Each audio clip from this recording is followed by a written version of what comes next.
Apakah kepergian Pak Hasim ke Den Haag untuk memberikan berbagai petatah petiti di PPLN Den Haag itu resmi atau sekedar hasrat seksual? Ada penyewaan atau pembelian apartemen untuk pelapor. Nah, itu pertanyaan besarnya, uang dari mana? Kan mahal ya? Karena wilayah apartemen di daerah itu kan mahal tuh Bang. Mahal ya, betul. Ngelihat brosurnya aja kita takut, apalagi nanya-nanya begitu ya. Ada kejahatan pemilu yang berangkaian dengan berbagai kejahatan. Kejahatan kelamin, kejahatan administrasi, kejahatan korupsi gitu ya. Wajar saja hal-hal aneh itu dilakukan penyelenggara pemilu. Tiba-tiba dia mesan mobil MPV dari Pindad. Urgensinya apa Bang? Mau perang gitu. Madu, salah satu obat paling mujarab, insya Allah. Sedia madu ternak dan madu hutan. Dihasilkan oleh lebah dari nektar bunga asli, bukan dari gula yang dimakan lebah. Proses higienis, kemasan praktis dan elegan. Garansi 1 juta rupiah jika terbukti madu kami tidak asli. Terbaik, madu kelanceng, dari lebah spesial. Hubungi.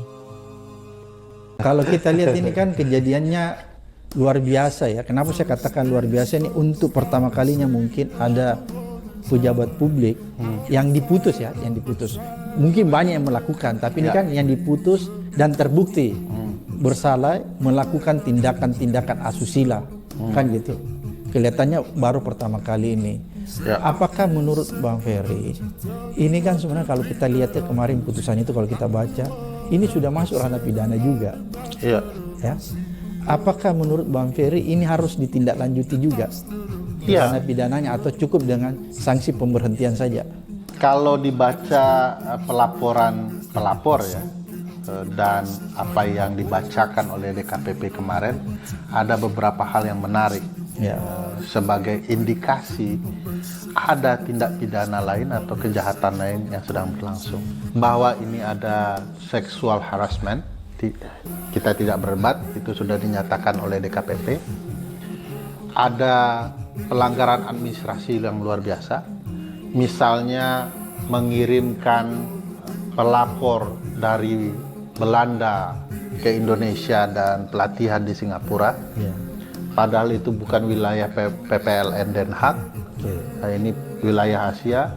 Ini ada problematika hukum administrasi luar biasa di sini. Kenapa kemudian Sekretariat Jenderal mengabaikan hal yang sebenarnya dia ketahui umum bahwa ini tidak memenuhi aspek hukum administrasi negara? Berarti kalau begitu Sekjen juga ini harus diperiksa ya? Mestinya diperiksa. Dikenai sanksi juga ya? Sangat potensial dikenakan sanksi. Misalnya begitu pelapor ada di Jakarta, diberikan fasilitas tertentu, ada apartemen, ada yang lainnya, termasuk fasilitas perkantoran yang berasal dari KPU untuk personal pelapor. Itu tidak mungkin tanpa ada kuasa birokrasi tertinggi, yaitu Sekretariat Jenderal. Nah, ini ada aspek hukum administrasi yang banyak. Apakah kepergian Pak Hasim ke Den Haag untuk memberikan berbagai petatah petiti di PPLN Den Haag itu resmi atau sekedar hasrat seksual?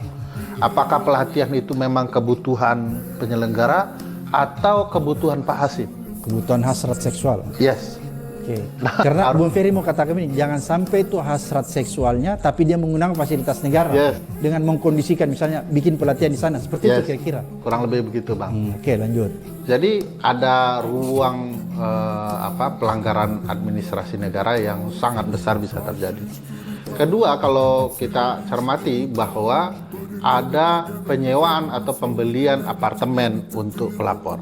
Nah, itu pertanyaan besarnya, uang dari mana? Kan mahal ya? Karena wilayah apartemen di daerah itu kan mahal tuh Bang. Mahal ya, betul. Ngelihat brosurnya aja kita takut, apalagi nanya-nanya begitu ya. Bermimpi saja memiliki. Bermimpi boleh Bang. Oh boleh. Cuman kan takut. Oke. Kalau ke mimpi ya gimana lagi? Boleh. Jadi harganya itu menakutkan gitu ya. Nah pertanyaannya, apakah dana seorang penyelenggara pemilu mencukupi untuk membeli orang yang belum dia nikahi gitu, kurang lebih begitu ya. Nah pertanyaan, dari mana uangnya? Uang siapa? Nah, kalau dia dipakai lagi berdasarkan uang penyelenggara pemilu, ini potensial korupsinya tinggi, Bang. Oke. Kalau ada yang membayarkan, siapa yang membayarkan? Berarti gratifikasi. Gratifikasi. Bukankah dia seorang penyelenggara pemilu yang harus sangat sensitif dengan pemberian-pemberian seperti itu? Nah, ini perlu nih, baik oleh teman-teman di KPK, ya, teman-teman di Kejaksaan dan Kepolisian. Saya lebih menarik kalau ini dibongkar secara terbuka. Jadi tidak hanya selesai di aspek asusilanya, karena ada berbagai jenis potensial kejahatan yang bukan tidak mungkin ada. Jadi bukan sekedar kejahatan kelamin ya? Tidak sekedar itu. Oke. Saya lebih merasa ada kejahatan pemilu yang berangkaian dengan berbagai kejahatan. Kejahatan kelamin, kejahatan administrasi, kejahatan korupsi gitu ya. Yang tidak bisa kita biarkan. Kenapa? Karena dampaknya bukan tidak mungkin berkaitan dengan proses penyelenggaraan pemilu, Bang. Oke. Dampaknya hak publik, dampaknya adalah suara banyak orang. Oke. Saya tidak terbayang kalau penyelenggara pemilu kita kemudian ya, mengabaikan nilai-nilai atau prinsip-prinsip penyelenggaraan pemilu hanya untuk menompang kepentingan dan hasrat seksual atau hasrat-hasrat lain. Kita tahu di era ini komisioner KPU punya 3 mobil masing-masing orang, Bang. Mewah-mewah semua.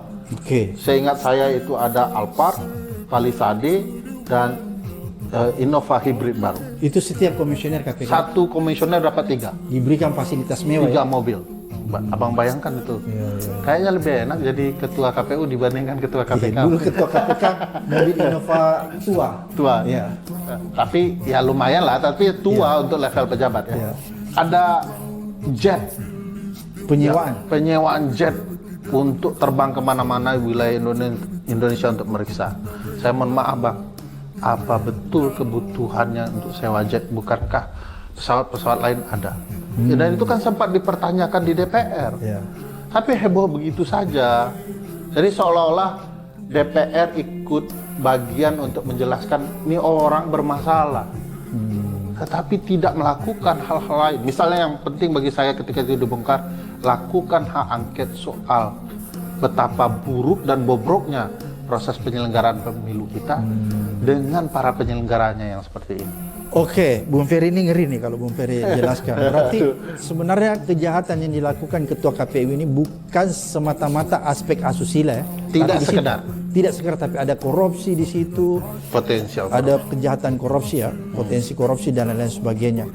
Oleh karena itu kalau menurut Bung Ferry ini harus dibongkar ya secara tuntas ya. Ya, harus, Bang. Dan siapapun terlibat harus kena, Bang. Harus kena ya. Karena menurut Bung Ferry kira-kira ada orang lain di luar Rasim yang juga punya keterlibatan baik secara langsung maupun tidak langsung.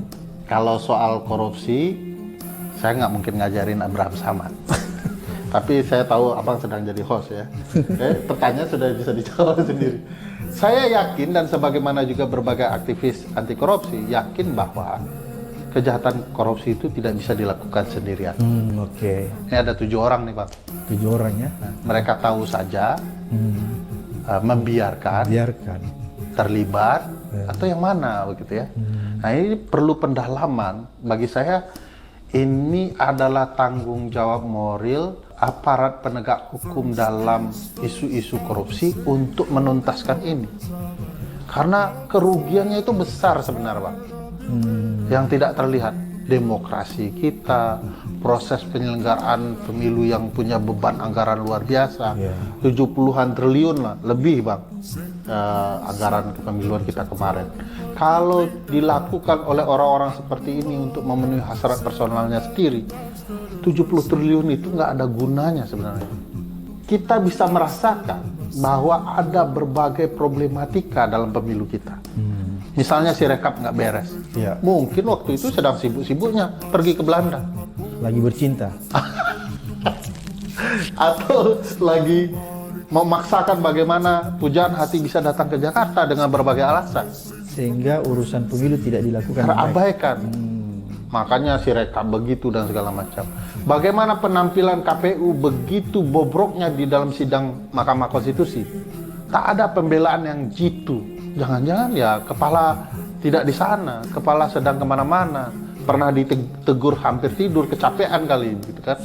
Jadi bagi saya Kecapean karena tugas atau kecapean karena bercinta? padahal saya udah cuman mancing ya di pertanyaan orang ini berat.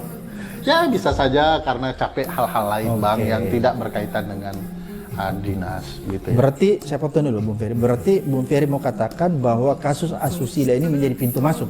Ya, jadi pintu masuk. Jadi kayak trigger bahwa ada kasus-kasus besar lain yang menyertainya. Bang. Jadi kita ini sedang diperlihatkan betapa bermasalahnya penyelenggara kita. Oke. Bagaimana buruknya sistem penyelenggaraan pemilu kita. Kan sebenarnya antar dua penyelenggara kan, satu KPU RI, satu PPLN sudah memberikan peringatan tajam kalau ada kedekatan-kedekatan personal begini. Peran ketua PPLN di Den Haag apa? Malah seolah-olah memberikan fasilitas kan, pertemuan, perjumpaan dan segala macam. Ya. Nah ini relasi ketua PPLN dan ketua KPU RI apa? Ya. Ketua PPLN, ketua KPU RI, sekjen apa? Apakah ini relasi yang tak sengaja atau ada unsur lain yang perlu kita sikapi? Bagi saya ini didalami lebih serius, kita akan tahu penyelenggaraan pemilu kita itu dilakukan oleh penyelenggara yang bermasalah saja atau memang ada kebobrokan yang dirancang sedemikian rupa.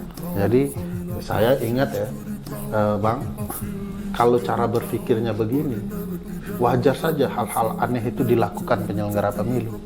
Tiba-tiba dia mesan mobil MPV dari Pindad. Urgensi. Urgensinya apa Bang? Mau perang gitu. Rusak lagi mobilnya. Nah, berapa uang negara dipakai beli mobil miliaran yang dibawa oleh sekjen keliling-keliling Indonesia kemana-mana? Saya berpikir, jangan-jangan kita memberikan kuasa kepada orang-orang yang bobrok moralnya untuk menyelenggarakan nasib kita, yaitu pemilu.